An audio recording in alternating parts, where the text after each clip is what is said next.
You're watching In Focus. The United Nations is holding a high-level meeting on the prevention and control of non-communicable diseases such as cancer, heart disease, and diabetes. For more insight into the special meeting, viewers Carol Castiel interviewed Dr. Howard Core, U.S. Assistant Secretary of Health, and asked him what are the goals of the meeting.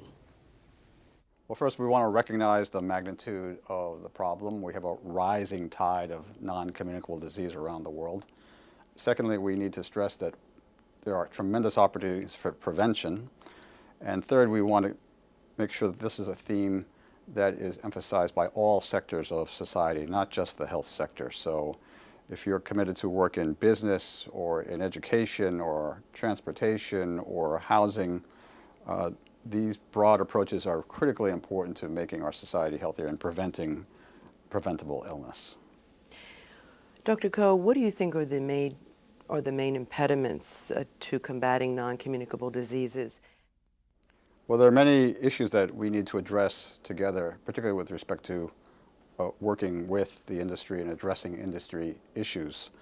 On tobacco, we all recognize that there's an inherent conflict of interest between the tobacco industry and public health. And for years, they've marketed a product that's driven up and fueled a lot of these conditions like cancer and heart disease. We also need to stress that these are absolutely preventable. My major example is lung cancer, the leading cause of cancer death in our country. That should be an uncommon and rare disease, but because of tobacco dependence and tobacco marketing, it is the #1 cancer killer in our society and indeed many other parts of the world. We need more input from the food and beverage industry. Many of them are now starting to step up to voluntarily make their products healthier and reformulate their products, but we need more commitments than ever before. So we're hoping if we have more involvement and commitments from all these sectors, we can make our society healthier.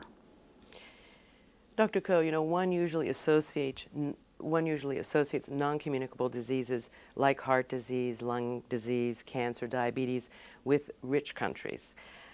Is that a misconception? For example, how prevalent are these kinds of diseases in sub-Saharan Africa, for example? There is a myth that developing countries do not wrestle with these chronic diseases when exactly the opposite is true. And so every leader and every health leader is seeing these common themes, that in addition to infectious disease, that non-communicable diseases like cancer, heart disease, and diabetes are robbing our global citizens around the world of good potential for health. So that's the theme of this conference. Even parts of the world like sub-Saharan Africa are wrestling with these issues along with the traditional infectious diseases like HIV. So we need a comprehensive approach and a major emphasis on prevention. To follow up, again, with respect to sub-Saharan Africa or some of the developing countries, do you think that they will, have a hard time dealing with the non-communicable diseases when they're still grappling with what some might say are higher priorities, such as as you said, infectious diseases, diseases like HIV/AIDS or malaria or tuberculosis? How do you think they're going to be able to reconcile these two challenges? Well, this is why we need the broadest perspective and the broadest and most comprehensive approach to these threats. Our good health is such a gift, and tragically there are just so many threats to our good health, whether it's from the infectious disease side or the non-communicable disease side.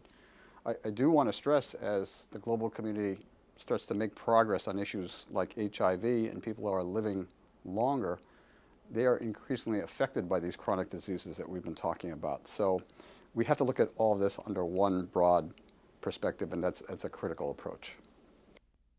That was VOA's Carol Castiel speaking with Dr. Howard Core, U.S. Assistant Secretary of Health and Human Services.